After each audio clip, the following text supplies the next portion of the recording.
नमस्कार, मेरा नाम है डॉक्टर पुरुधमन और आज इस वीडियो में हम बात करने वाले हैं ऐसे डाइट प्लान के बारे में जो ये किडनी फेलियर पेशेंट के लिए बहुत बेनिफिशियल साबित होता है। तो किडनी फेलियर पेशेंट की बॉडी में बहुत कुछ चल रहा है, किडनी खराब हो रही है, किडनी खराब होने की वजह से बॉडी में क्रिएटिनिन, यूरिया जैसे वेस्ट मटेरियल इकट्ठे हो रहे हैं। अगर हम पेशेंट का खाना पीना बदल दें, उसमें सुधार ले आएँ, तो पेशेंट की बॉडी में वेस्ट मटेरियल बनना कम हो जाता है। और जब वेस्ट मटेरियल कम बन रहा है तो वो ब्लड में कम इकट्ठा हो रहा है, रिपोर्टें बदलती जा रही हैं, किडनी को भी आराम मिल रहा है, किडनी की फंक्शनिंग सुधरती जा रही है। तो ऐसा किडनी फेलियर पेशेंट क्या खाए, कैसे खाए कि उसकी कंडीशन में सुधार हो, इसको हम अब डिस्कस करने वाले हैं इस वीडियो में। अब इस वीडियो को शुरू करने से पहले मैं चाहता हूं कि आपकी जहां पर भी केएफटी की रिपोर्ट पड़ी हो, इस वीडियो को यहीं पे पॉज करो, अपनी केएफटी की रिपोर्ट झट से लेकर आओ। उम्मीद करता हूं सब अपनी रिपोर्ट्स को ले आए होंगे। अब शुरुआत करते हैं एक एक पॉइंट से। तो सबसे ऊपर सबसे पहले जो सबसे बड़ी बड़ी चीज लिखी होती है और जिससे सबसे ज्यादा आपको डर लगता है वो है क्रिएटिनिन। ठीक है, तो क्रिएटिनिन पे टिक किया, इसको हम डिस्कस करने वाले हैं। क्रिएटिनिन जो है वो प्रोटीन्स जब हम खाते हैं तो वो प्रोटीन जब हमारी मसल्स में जाता है तो वो कन्वर्ट हो जाता है क्रिएटिनिन में, उससे बनने वाला बेस मटेरियल है। इसे कंट्रोल करना है तो सबसे पहली चीज आप क्या करेंगे, खाने के अंदर प्रोटीन की मात्रा को कंट्रोल करेंगे। अब आपकी रिपोर्टों में एक और चीज होगी, वो है टोटल प्रोटीन। कुछ में होगा, कुछ में नहीं होगा। जिनमें है बहुत अच्छी बात। टोटल प्रोटीन देखो, क्या वो नॉर्मल वैल्यूज के अंदर है? जिन पेशेंट की रिपोर्टों के अंदर टोटल प्रोटीन नॉर्मल वैल्यूज के अंदर आ रहा है, उनकी बॉडी को प्रोटीन की रिक्वायरमेंट नहीं है। वो पेशेंट अपने आप को प्रोटीन फ्री डाइट पे डाल सकते हैं। यानी हम दूध बंद कर देंगे, हम दालें बंद कर देंगे, हम नॉनवेज बंद कर देंगे, हम पूरी किसी भी तरीका का प्रोटीन का इंटेक नहीं करेंगे। आपके माइंड में क्वेश्चन आ रहा होगा, प्रोटीन नहीं खाएंगे तो बॉडी चलेगी कैसे? इसका आंसर मैं आपको थोड़ी देर में करूंगा। अब जिन पेशेंट की रिपोर्टों के अंदर प्रोटीन की मात्रा नॉर्मल से कम आ रही है, उनको चाहिए कि वो अपनी डाइट में प्रोटीन को बंद ना करें। खाना है आपने, बट कौन सा प्रोटीन खाना है अब ये इंपॉर्टेंट हो जाता है। तो आपने लेना है लाइट प्रोटीन। लाइट प्रोटीन मतलब वेजिटेरियन प्रोटीन, जैसे हमारी दालें होती हैं वो आप ले सकते हैं। मगर हम egg, non veg, chicken, mutton ये पूरी तरह से बंद करेंगे ही करेंगे। इसको स्टार्ट करने के बारे में, खाने के बारे में आप सोचेंगे भी नहीं। अब आप लोगों के माइंड में भी कुछ सवाल आ रहे होंगे कि हमारी बॉडी में वीकनेस आ जाएगी। नहीं, जितने भी जैनी लोग होते हैं वो नॉनवेज को हाथ भी नहीं लगाते, फिर भी उनकी बॉडी में किसी टाइप की डेफिशिएंसी नहीं होती इन्हीं दालों को खाते हुए। तो अगर आप इन्हीं दालों को खाते रहोगे, आपकी बॉडी में भी किसी टाइप की डेफिशिएंसी नहीं आएगी और ये प्रूवन है, टेंशन मत लेना। ठीक है, अब चलते हैं जो हमने पहले कहा था कि क्रिएटिनिन अगर कंट्रोल करने के लिए हम प्रोटीन का इंटेक पूरा बंद कर देते हैं तो हमारी बॉडी में दिक्कत होगी या नहीं होगी? अगर देखा जाए तो मैक्सिमम पेशेंट में दिक्कत नहीं होती। उसके पीछे कारण ये है कि खाने के अंदर हम कार्बोहाइड्रेट्स अच्छी मात्रा में ले रहे होते हैं। रोटी भी खा रहे हैं, हम चावल भी खा रहे हैं, depending upon your diabetes level. हम खा रहे हैं, जब हम खाना अच्छी मात्रा में खा रहे होते हैं, कार्बोहाइड्रेट्स ही ले रहे हो, तो बॉडी उसको अपने आप प्रोटीन में कन्वर्ट कर लेती है एज पर बॉडी की रिक्वायरमेंट। यानी अगर मुझे 10 यूनिट प्रोटीन की जरूरत है तो 10 बॉडी बना लेगी। ठीक है, मगर वो एक्स्ट्रा क्रिएट नहीं करेगी। वो ऐसा नहीं करेगी 20 बनाएगी उसमें से 10 यूज करेगी, नहीं। मगर जब हम प्रोटीन खाते हैं तो जबरदस्ती हम प्रोटीन हमारी बॉडी में जाता है। तो जो पेशेंट प्रोटीन फ्री डाइट पे जाते हैं, क्योंकि वो एडल्ट हो चुके होते हैं, तो उनकी बॉडी में कोई दिक्कत नहीं आती। मगर वहीं पर अगर कोई बच्चा है, छोटा बच्चा है, तो उसकी डाइट को प्रोटीन फ्री नहीं करना है। ये सिर्फ उनके लिए है जो फुली एडल्ट है, 18 साल के ऊपर हैं। 18 साल से नीचे जितने भी लोग हैं, जितने भी बच्चे हैं, जितने भी पेशेंट हैं, उनको प्रोटीन फ्री डाइट पे बिल्कुल नहीं जाना होता, क्योंकि उनकी ग्रोथ चल रही होती है, बॉडी ग्रो कर रही है, टिश्यू बन रहा है, सब कुछ बन रहा है। तो अगर उसे प्रोटीन नहीं मिलेगा तो हमारी जो ग्रोथ है वो रिटार्ड कर जाती है। तो इसी वजह से 18 से नीचे वाले लोगों को या 16 से नीचे वाले लोगों को प्रोटीन खाना ही खाना है, बट दालों से खाना है। और उससे ऊपर के पेशेंट्स को हम रिपोर्ट्स के हिसाब से देखकर ओके खाना है नहीं खाना है तो हम वो मैनेज कर सकते हैं। तो अपने पेपर पे आपने लिख लिया कि आपने दालें खानी है या नहीं खानी है, नॉनवेज आपका पूरी तरह से बंद है, इसे पेपर पे आप लिख लो। अब चलते हैं यूरिया के ऊपर। अब यूरिया क्या चीज है, कहाँ बनती है और इसे कैसे हम कंट्रोल करेंगे वो भी हम समझ लेते हैं। यूरिया आपका लीवर बनाता है। जब हम खाना खाते हैं तो खाने का ब्रेक डाउन उसे पचाता कौन है? हमारा जिगर, लीवर। जब कोई हमने खाना भारी खाया, मान लो हमने खाया खूब सारा घी, या फिर हमने खाई पूड़ियाँ, या फिर हमने खाया भटूरा, उसमें लीवर को ज्यादा काम करना पड़ेगा, या फिर हमने जब खाई रोटी चावल उसमें लीवर को ज्यादा काम करना पड़ेगा? सोच कर देखो। भटूरा, पूड़ियाँ ज़्यादा खाते हैं तो हमारा लीवर ज़्यादा काम करता है, और जब वो ज़्यादा काम करता है तो ज़्यादा यूरिया बनाता है। तो ऐसी कोई भी चीज़ जो पचाने में मुश्किल हो, हमने बॉडी में नहीं डालनी। तो सबसे पहली चीज़ आप निकालेंगे वो है फ्राइड फूड, क्योंकि पचाने में मुश्किल है। दूसरी चीज़ जो आप निकालेंगे वो है आपका protein, heavy protein, non veg, chicken, mutton, जो हम क्रिएटिनिन के लिए भी ऑलरेडी निकाल चुके हैं। तो उसको अब यहाँ पे हम डिस्कस दोबारा से नहीं करेंगे। जो भी चीज़ पचाने में मुश्किल है, लीवर के लिए काम लेकर आती है, वो खाने पर यूरिया बढ़ेगा। याद रहेगा? अब खाने के अंदर हो गई हमारी रोटी, हो गई स्टफ, सूखा पराठा हो गया। पराठा इसे कहना नहीं चाहिए, स्टफ्ड रोटी कहना चाहिए। वो स्टफ्ड रोटी आपने खाई, तो इसमें आपका यूरिया बहुत मिनिमल बनता है। आपकी बॉडी बहुत अच्छी तरीके से सर्वाइव करती है। जो पेशेंट डायबिटिक हैं वो चावल ना खाएं, जो पेशेंट डायबिटिक नहीं है वो चावल का भी सेवन कर सकते हैं, बट साथ में एक आधी रोटी लेना समझदारी होता है। अगर खाने में इतना भी बदलाव कर लेते हो तो यूरिया एक्स्ट्रा बनना बंद हो जाता है। बॉडी को यूरिया की वजह से सिम्टम्स नहीं देखने को मिलती, बॉडी बहुत अच्छी तरीके से सर्वाइव करती है। अब चलते हैं तीसरी इंपॉर्टेंट चीज के ऊपर, जिसके बारे में आप सभी को बहुत कम पता होगा, वो है आपकी रिपोर्टों में पोटेशियम। नॉर्मल जब है तो मसल्स में पावर दे रहा है, ताकत दे रहा है, बट अगर पोटेशियम की मात्रा जरूरत से ज्यादा बढ़ जाए तो वो आपकी मांसपेशियों में थकावट दे देता है। अब आपका जो दिल है वो भी मांसपेशियों का बना हुआ है, मसल्स का बना हुआ है। तो अगर पोटेशियम के लेवल्स बढ़ेंगे तो उसका सबसे बुरा इंपैक्ट दिल पे पड़ता है, और उसके फेल होने के, उसके कार्डियक अरेस्ट होने के चांसेस बहुत ज़्यादा बढ़ जाते हैं। इसी वजह से अगर क्रिएटिनिन लेवल आपका नॉर्मल भी है, पोटेशियम आपका 7 से क्रॉस कर रहा है, तो ऐसे केसेस के अंदर बिना किडनी फेल हुए भी डायलिसिस करना पड़ता है। रीजन क्या है? पोटेशियम को निकालना पड़ेगा, वरना वो लाइफ थ्रेटनिंग हो जाता है। अब पोटेशियम बॉडी में नहीं बनता, जैसे क्रिएटिनिन, यूरिया बॉडी में बनता है, ये पोटेशियम बॉडी में बिल्कुल नहीं बनता। ये सिर्फ एक ही चीज से आता है, वो है हमारा खाना। अब खाने के अंदर हमें क्या करना पड़ता है? उन चीजों को कंट्रोल करना पड़ता है जिनके अंदर पोटेशियम की मात्रा ज्यादा है। अब पोटेशियम हर खाने पीने की चीज के अंदर है। आप फ्रूट्स कोई भी खा लो, वेजिटेबल कोई भी खा लो, रोटी खाओ, चावल खाओ, कुछ भी खाओगे, पोटेशियम उसमें होगा ही होगा। तो जिनके अंदर पोटेशियम की मात्रा ज्यादा है उनको हमें खाने से दूर रखना पड़ता है। तो अपना पेपर पेन ले लो और शुरू हो जाओ। तो वेजिटेबल की कैटेगरी के अंदर जो भी वेजिटेबल जमीन के नीचे लगती है, ब्राउन कलर की है, उनके अंदर पोटेशियम की मात्रा ज्यादा है। मैं एग्जांपल देता हूं, आलू, शकरकंदी, अरबी, जिमिकन, लोटस स्टेम, जो कमल ककड़ी आती है, इनके अंदर पोटेशियम की मात्रा ज्यादा होती है। इसको अपनी डाइट से काट दिया।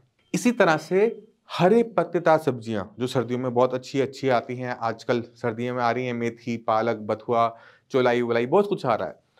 इनका आपने साग नहीं बनाना। यानी अगर मैं मेथी की रोटी आटे में गूंथ के खाना चाहता हूं, मैं खा सकता हूं।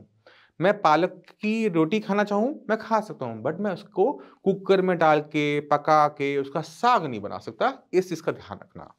अगर आप कोई और हरी सब्जी, जैसे मान लो मेथी है या चौलाई है, उसे खाना चाहते हो, तो साथ में बाकी सब्जियां उसमें ऐड करनी है, जैसे गोभी है या फिर आपकी गाजर है, मटर है, तो वो मिक्स वेजिटेबल की तरह तो बना सकते हो, बट सिर्फ और सिर्फ चुलाई मेथी की सब्जी मत खाना। इतना अगर आप कंट्रोल कर लेते हो तो पोटेशियम की मात्रा को आप बहुत इजीली कंट्रोल कर सकते हो। सब्जियों में बस इतना ही कंट्रोल करना होता है। अब चलते हैं फ्रूट्स के ऊपर कि कौन से फ्रूट्स हमें खाने चाहिए, कौन से नहीं खाने चाहिए, पोटेशियम किन में ज़्यादा है। तो एक छोटी सी लिस्ट है, उसको आप नोट डाउन कर लेंगे तो आपके लिए बहुत अच्छा रहेगा। शुरुआत करते हैं सबसे पहले सबसे खतरनाक फ्रूट से, और वो है बनाना। केले में पोटेशियम की मात्रा ज्यादा है, इसका इंटेक आप नहीं करेंगे। दूसरा जो हम सबसे कॉमनली फ्रूट खाते हैं, जिसको यूट्यूब पे बहुत ज्यादा प्रचारित किया जाता है और जो सबसे ज्यादा खतरनाक होता है, वो है कीवी। नहीं खाने आपने, या आपको याद रखेंगे। तीसरी चीज, ताकत लेने के लिए हम ड्राई फ्रूट्स खाते हैं। किडनी का पेशेंट ताकत लेने के लिए ड्राई फ्रूट्स नहीं खा सकता किसी भी कीमत में, चाहे वो काजू, बादाम, किशमिश, मुनक्का, अंजीर, कोई भी ड्राई फ्रूट को आपको दिखाया जा रहा हो, किसी भी मात्रा में दिखाया जा रहा हो, इससे खून बनता है, इससे ताकत आती है, बट पोटेशियम के साथ आती है। तो अपने आप एक्सपेरिमेंट मत करना, ताकत लेने के चक्कर में ताकत जान निकल जाती है। तो ये वाले एक्सपेरिमेंट आपने नहीं करने। ड्राई फ्रूट्स आपकी पूरी तरह से बंद रहेंगे। क्यों बंद रहेंगे, मैं आपको वो भी समझा देता हूँ। किशमिश, अंगूर लीजिए आप, अंगूर कितने खाएंगे? इतने। अब इतनी ही मात्रा में किशमिश लीजिए, ठीक है, तो किसमें अंगूर ज्यादा निकले, मतलब दाने ज्यादा आए? किशमिश में। अंगूर था, उसमें पानी था, जब वो किशमिश बना तो उसमें पानी निकल गया, तो जो उसके अंदर पोटेशियम था वो कंसंट्रेट हो गया, जो पहले डाइल्यूटेड था पानी की वजह से वो कंसंट्रेट हो गया। कंसंट्रेट होने की वजह से छोटी सी मात्रा से भी पोटेशियम की मात्रा ज़्यादा चली जाती है। इसी वजह से जितने भी ड्राई फ्रूट्स हैं वो किडनी फेलियर पेशेंट्स को मना कर दिए जाते हैं। इसी तरह से एक और चीज़ होती है जो सर्दियों में खास ध्यान रखना पड़ता है, और स्पेशली उन पेशेंट के लिए जो पंजाबी हैं। पंजाबियों की कुछ कमज़ोरियाँ होती हैं सर्दी के मौसम में। गाजर का हलवा, मक्की की रोटी, सरसों का साग, गुड़ शक्कर नहीं खानी है, क्योंकि उससे पोटेशियम बढ़ेगा। क्यों बढ़ेगा मैं आपको बताऊंगा। दूसरी चीज़ मैंने क्या बताई थी आपको, सरसों का साग हमने क्यों मना किया है वो आपको बहुत अच्छी तरीके से पहले पता लग गया होगा। तीसरी चीज़ हमने बताई गाजर का हलवा। गाजर का हलवा खा सकते हो खोया का ध्यान रखते हुए। इसको हम आगे कभी की वीडियो में डिस्कस करेंगे। बट गुड़ जो है वो गन्ने से बनता है, गन्ने का लिया जाता है, गन्ने का जूस बनाया जाता है और उसे पका के गुड़ बना दिया जाता है। यानी इतने सारे गन्नों में जो पोटेशियम था वो इतने से गुड़ में कंसंट्रेट हो जाता है। तो थोड़ा सा अगर हम गुड़ खाते हैं तो पोटेशियम की मात्रा बहुत ज़्यादा जाती है। चाहे वो आपके लंग्स को साफ करे, चाहे वो आपकी डायबिटीज़ के लिए अच्छा है, चाहे वो आपके लिए फलाना फलाना के लिए अच्छा है। आपको बहुत सारी चीज़ें, बहुत सारे बेनिफिट्स देखने को सुनने को मिलते हैं। आई एग्री, गुड़ अच्छा है मेरे लिए। किडनी फेलियर पेशेंट्स के लिए खतरनाक है, मत ट्राई करना, कीमत चुकानी पड़ती है।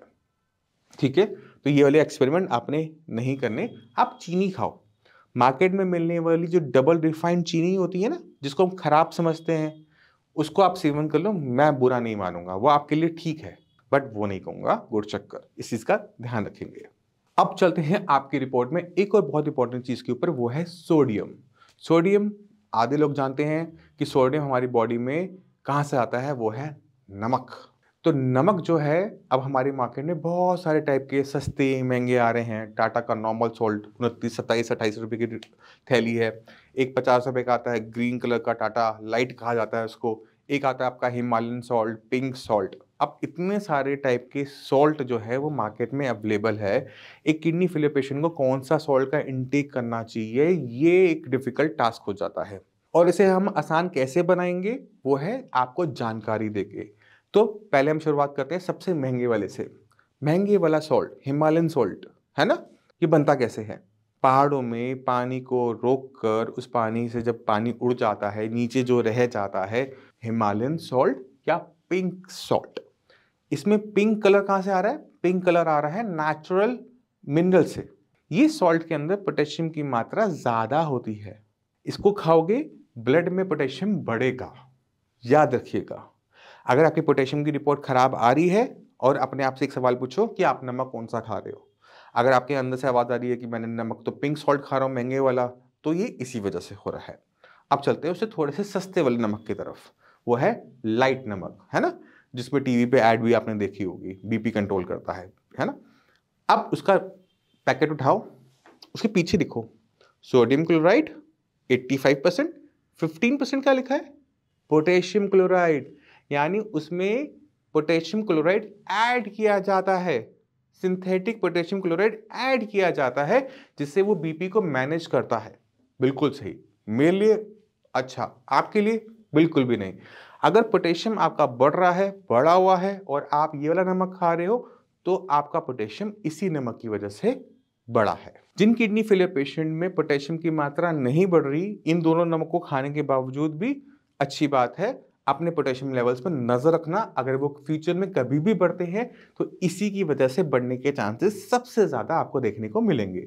जब कभी बढ़े, बॉर्डर लाइन पे जाए, नमक चेंज कर देना, काम आपका हो जाएगा बिना मेडिसिन के।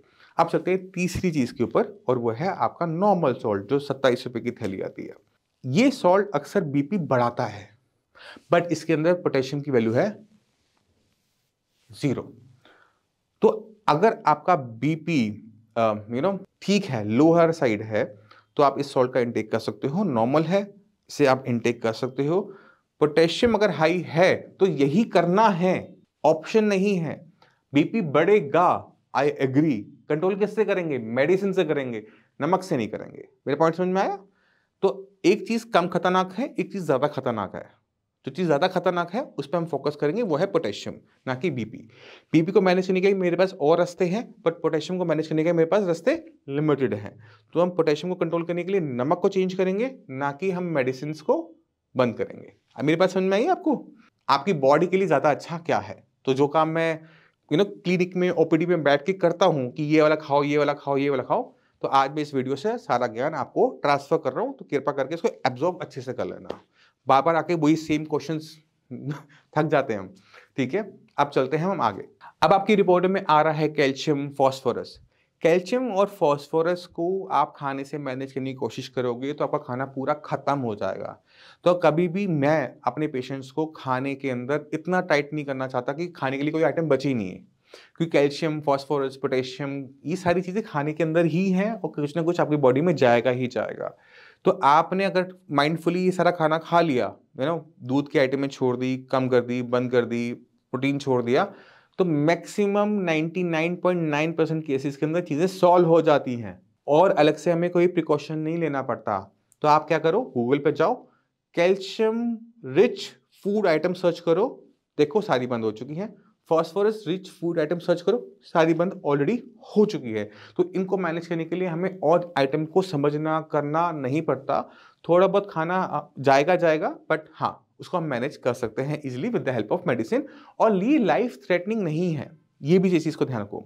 फॉस्फोरस अगर आपके ब्लड में बढ़ रहा है तो फॉस्फोरस आपको बॉडी पेन देगा, आपकी जो बोन्स है उन्हें वीक करेगा, बट जान नहीं लेगा आपकी। तो ठीक है, तो हम उसको कैल्शियम से और विटामिन डी से पूरा कर सकते हैं, इसलिए हमें टेंशन नहीं होती। फॉस्फोरस बाइंडर्स भी मार्केट में अवेलेबल है जो कि बहुत इजीली वर्क कर जाते हैं, इसलिए हमें इसको कंट्रोल करने की, बहुत ज़्यादा से मैनेज करने की with the help of diet ज़रूरत नहीं होती है। अब मैं उम्मीद करता हूँ कि आपकी KFT रिपोर्ट में जितनी भी लेवल्स थे, जितनी भी चीज़ें थी, उसमें से मैक्सिमम कवर हो चुकी हैं। इक्की दुक्की क्लोराइड और वो सारी चीज़ें रह गई हैं, बट आप जब सोडियम कंट्रोल करोगे तो क्लोराइड अपने आप कंट्रोल हो जाता है। उसे अंडरस्टैंड करने की कोशिश आप कर सकते हैं, बट मुझे उसे एक्सप्लेन करने की ज़रूरत नहीं है। अब चलते हैं हम खाने के बारे में, तो हो गया, बट एक चीज़ जो रिपोर्टों में नहीं है वो है आपकी बॉडी में पानी कितना होना चाहिए। पानी, हम खाना खाएंगे तो पानी तो पियेंगे, और बॉडी जो है वो उसमें 70% तो पानी ही है। तो अगर पानी हमारी बॉडी में ज़्यादा होगा तो स्वेलिंग आ सकती है लेग्स में, लंग्स में पानी बढ़ सकता है, निमोनिया हो सकता है, लंग्स हमारे ख़राब हो सकते हैं। पानी कम पियेंगे तो हमारी बॉडी में किडनी के पास पानी नहीं होगा कि वो क्रिएटिनिन और यूरिया को यूरिन के रस से बाहर निकाल सके, यूरिन बनेगा ही नहीं, डिहाइड्रेशन हो जाएगी। तो पानी की सही मात्रा हमारी बॉडी में होनी ज़रूरी है। अब पानी की जो सही मात्रा है उसे हम कैसे डिफाइन करें। अब किसी को पसीने ज़्यादा आते हैं, किसी को कम आते हैं, किसी का बहुत बोलने का काम है जैसे मेरा, किसी का बिल्कुल बोलने का काम नहीं होता, कोई गर्मी में काम कर रहा है, कोई एसी में बैठा है। अब सबको हम क्या सेम पानी पिला सकते हैं किडनी फेलियर पेशेंट्स को? नहीं। आपको समझना है कि आपकी बॉडी जब भी पानी की कमी होती है तो आपको इशारा करती है। क्या इशारा करती है? गला सूख रहा है, मुंह सूख रहा है। जब अगर गला सूख रहा है, मुंह सूख रहा है, यानी शरीर में पानी की कमी हो रही है, पानी पीना है। कितनी मात्रा में पीना है, कितनी क्वांटिटी में पीना है, ये अब इंपॉर्टेंट हो जाता है। तो आप एक छोटा सा काम करेंगे, अगर आपका डायलिसिस नहीं हो रहा तो एक टाइम में 1 कप पानी यानी 100 ml से ऊपर पानी एक साथ नहीं पिएंगे। यानी मैंने 1 कप पानी पिया, 5-10 मिनट रुक के, प्यास बुझी है या नहीं बुझी है, यस एंड नो, बुझ गई है, डन, नहीं बुझी है, then again 1 cup of water. Gap रखना है, एक साथ नहीं पीना है, बॉटल से नहीं पीना है, कप से पीना है। इस चीज़ का भी कंट्रोल कर लेते हो, आपको कभी स्वेलिंग नहीं आएगी, बॉडी में पानी इकट्ठा नहीं होगा, यूरिन का फ्लो ठीक बना रहेगा, क्रिएटिनिन और यूरिया बॉडी से बाहर जाता रहेगा, लेवल्स आपके डाउन होते रहेंगे, याद रहेगा। अब जिन पेशेंट का डायलिसिस हो रहा है उनकी बॉडी में पानी को हम बिल्कुल नापा तुला देना चाहते हैं, बिल्कुल भी एक्स्ट्रा नहीं करना चाहता है, क्योंकि उनके लंग्स को खतरा होता है। तो ऐसे केसेस जहाँ पे स्वेलिंग है या फिर डायलिसिस चल रहा है तो उनको वही 1 कप की जगह आधा कप कर देना है, और उसी तरीके से अभी पिया आधा कप, फिर आधा कप 10-15 मिनट बाद पीना है, फिर 10-15 मिनट बाद पीना है, क्योंकि हमें हर 1 घंटे में, हर 2 घंटे में यूरिन आ जाता है, वो बॉडी से बाहर चला जाएगा। इससे आपकी बॉडी में पानी की मात्रा को कंट्रोल करने में हेल्प मिलेगी। आपने जो पानी पिया है वो ब्लैडर में चला जाएगा 10-15 मिनट में, फिर आप दूसरा पानी पी रहे होंगे तो एक्स्ट्रा बॉडी में इकट्ठा नहीं होता, ध्यान रखेंगे। अगर बॉडी में स्वेलिंग आ रही है तो नमक हमें बहुत ज़्यादा कट डाउन कर देना है, नमक किसी भी टाइप का नहीं लेना। नमक जितना खाओगे उतना ज़्यादा बॉडी में पानी भरेगा, नमक कम कर दोगे बॉडी में से पानी निकल जाएगा। जिन लोगों को स्वेलिंग है बॉडी में कहीं पर भी, फेस पे, आर्म्स पे, लेग्स पे, उनको अपना टोटल प्रोटीन देखना चाहिए रिपोर्टों के अंदर, उनका टोटल प्रोटीन कम मिलेगा, और उनको अपना थायराइड का टेस्ट भी करवाना चाहिए। अगर आपका थायराइड TSH बढ़ा हुआ आ रहा है तो वो आपकी एक बहुत बड़ी दिक्कत है जिसे सॉल्व करना बहुत ज़्यादा ज़रूरी है। अगर सॉल्व करोगे स्वेलिंग जाएगी, सॉल्व नहीं करोगे जो मर्जी कर लो स्वेलिंग नहीं जाएगी। थायराइड जो होता है वो हमारा मेटाबॉलिज्म कंट्रोल करता है। जो आप खाना खा रहे हो उसमें कितना प्रोटीन बनेगा, कितना प्रोटीन नहीं बनेगा, उसमें थायराइड का प्ले अच्छा खासा है। तो अगर आपकी बॉडी में प्रोटीन कम है तो भी आपने थायराइड का टेस्ट करवाना है, ये आपको याद रखना पड़ेगा। इसको लिख लो, अगर है तो लिख लो कि मैं इसे कल करवा के डॉक्टर साहब को भेजूंगा, ठीक है। अब आपकी रिपोर्ट्स में जो भी चीज़ें थी काफ़ी हद तक हम क्लियर कर चुके हैं, पर एक और चीज़ हमारी रह गई है, वो है फ्रूट्स के अंदर खट्टे फल। खट्टे फल हम मना करते हैं। जो श्रेयास के पेशेंट हैं वो बहुत अच्छे से जानते हैं। डॉक्टर साहब के सामने अगर आपने बोल दिया कि आपने खट्टे फ्रूट्स खाए हैं, मैंगो खाया, ऑरेंजेस खाए हैं, तो ट्रीटमेंट बंद कर दिया जाता है, ठीक है। ट्रीटमेंट देने से बिल्कुल बंद कर देंगे। आप जितना मर्जी आप परेशान हो जाओ, डॉक्टर साहब आपको बिल्कुल परमिशन नहीं देते। क्यों? मैं आपको अभी बता देता हूँ। आप अपनी रिपोर्टों में अब यूरिन की रिपोर्ट निकालो और यूरिन की रिपोर्ट के अंदर देखो कि आपकी यूरिन का पीएच क्या है। उसमें लिखा आ रहा होगा एसिडिक। आपका जो यूरिन है एसिडिक इसलिए है क्योंकि बॉडी में बनने वाला एसिड है उसे किडनी निकालती है और ब्लड के अंदर पीएच को मैनेज करती है। जब किडनी खराब होती है तो क्रिएटिनिन भी इकट्ठा हो रहा है, यूरिया भी इकट्ठा और एसिड भी इकट्ठा हो रहा है। अब आपका ब्लड एसिडिक है और आप खा रहे हो आम। खुद सोचो, आम मीठा हो, खट्टा हो, जैसा मर्जी हो, आपकी ब्लड के अंदर एसिड बढ़ेगा या घटेगा? 5 मिनट में आपको देता हूँ। 5 मिनट तो बहुत ज्यादा है, 5 सेकंड आप लो। बढ़ेगा। इसी तरह से आप अगर ऑरेंजेस, मौसमी, अंगूर खाओगे तो क्या होगा? टमाटर खाओगे तो क्या होगा? है ना, टमाटर में भी टार्टेरिक एसिड है। तो कोई भी चीज जिसके अंदर किसी भी टाइप का एसिड है, वो चाहे वो टार्टेरिक एसिड हो, सिट्रिक एसिड हो, एसिटिक एसिड हो, आपने नहीं खाना। इवन एसिटिक एसिड यानी विनेगर तक को भी बंद कर दिया जाता है, कर्ड को भी बंद कर दिया जाता है क्योंकि इसमें होता है लैक्टिक एसिड। तो अगर हम अपने ब्लड के पीएच को कंट्रोल करना चाहते हैं तो आपको इन चीज़ों को बंद करना पड़ेगा और आपको अपनी बॉडी के अंदर कुछ ऐसी चीज़ डालनी पड़ेगी जो इस एसिड को शांत कर दे फटाफट। कभी हमारा हाथ जल जाए या कोई एक्सीडेंट हो जाए, जलने पे हम क्या करते हैं? दूध डालते हैं, है ना। दूध डाल दिया, पेस्ट लगा दी, कोलगेट लगा दी। इसी तरह से एसिड हमें जब अंदर से जला रहा है तो उसके अंदर हम कुछ ऐसा डालेंगे जो उसको न्यूट्रलाइज कर दे, और वो होता है सोडा। जैसे आपके पेट में बहुत जलन हो रही है, आग लग रही है, एसिडिटी लग रही है, तो क्या करते हो? सोडा पी लेते हो ना। सेम चीज हम सोडा पाउडर, बेकिंग सोडा लेंगे। बेकिंग सोडा की टैबलेट मैक्सिमम पेशेंट ऑलरेडी ले रहे होते हैं, जो नोडोसिस, सबोसिस, सोडाफिक्स, मल्टीपल नेम से आती है, सोडा नेट के नाम से आती है। तो ये जो टैबलेट्स हैं इसको आपने कंज्यूम करते रहना है। और जब भी आप KFT करवाने चाहते हो, आपको सीरम बाइकार्बोनेट का टेस्ट करवाना ही करवाना है। महंगा है मुझे पता है, करवाना ही करवाना है। ये एक ऐसी गलती है जो मैक्सिमम पेशेंट कर जाते हैं और अक्सर इसकी कीमत बहुत बड़ी चुकानी पड़ती है। अगर क्रिएटिनिन के लेवल आपके तेजी से बढ़ रहे हैं, आप इसे टेस्ट करवाएंगे, यही कल्प्रिट आपको मिलेगा। तो जितने पेशेंट श्रेयास के होते हैं तो उनमें हम ध्यान रखते हैं कि गलती से भी ना बढ़े। अगर एसिड बढ़ रहा है, बाइकार्बोनेट कम हो रहा है, तो इसमें फटाफट हम एक्शन ले पाए, इसलिए इनका जो टेस्ट है वो मंथली बेसिस पे करवाए जाते हैं। अगर आपका एसिड कंट्रोल में रहेगा तो एक कंडीशन होती है मेटाबॉलिक एसिडोसिस, वो बॉडी में शुरू नहीं हो पाती, जो किडनी को बहुत तेजी से खराब करती है, जिसमें किडनी CKD से AKI कंडीशन में चली जाती है। CKD मतलब किडनी धीरे धीरे खराब हो रही है, AKI मतलब बहुत स्पीड से कम टाइम में खराब हो रही है। तो हमने इस कंडीशन को रोकने के लिए बॉडी के अंदर हमें सही मेडिसिन को डालना जरूरी होता है। आप समझ गए। और इसी वजह से हमें खट्टे फ्रूट्स और टमाटर जैसी सब्जियां पूरी तरह से बंद करनी पड़ती है। अब चलते चलते मैं चाहता हूं एक लास्ट टिप आपको और दे दूं, वो है आपको अपनी चाय और कॉफी पूरी तरह से बंद करनी पड़ती है। क्यों बंद करनी पड़ती है उसको मैं बहुत शॉर्ट में समझा देता हूं। चाय और कॉफी आपकी बॉडी के अंदर आयरन की एब्जॉर्प्शन को, जब आप खाना खाते हैं उसमें जो आयरन है उसकी एब्जॉर्ब, तो अगर आप चाय कॉफी पियोगे तो आपकी बॉडी में आयरन एब्जॉर्ब नहीं हो पाएगा, हीमोग्लोबिन आपका कम रहेगा, और जो आपकी टैबलेट है नोडोसिस, सबोसिस, इसकी एब्जॉर्प्शन में भी हिंड्रेंस होगी और आपका बाइकार्बोनेट लेवल लो बने रहेंगे। इसी वजह से चाय कॉफी पीने पे डॉक्टर साहब आपसे नाराज होंगे ही होंगे, रेडी रहना, मत पीकर आना, ठीक है। मैं उम्मीद करता हूँ इस वीडियो से आपने क्या नहीं खाना वो बहुत अच्छी तरीके से पता लग गया। इन चीज़ों को निकाल दो, जो बाकी बच गया ना उसकी लिस्ट बना लो, जो आपको पसंद है उसकी लिस्ट बना लो और जब भी आप मेरे पास आओगे वो लिस्ट ले आना। क्या खाना है, क्या नहीं खाना, क्यों मना करो, मैं आपको पूरे का पूरा आपको रीज़निंग दूँगा, उसको आप नेट पे सर्च कर लेना, आपको आंसर्स मिल जाएँगे कि जो डॉक्टर साहब कह रहे थे, वो सत्य था या फिर असत्य था। अब मैं गया हूँ थक, मिलते हैं अगली वीडियो में, तब तक के लिए नमस्कार।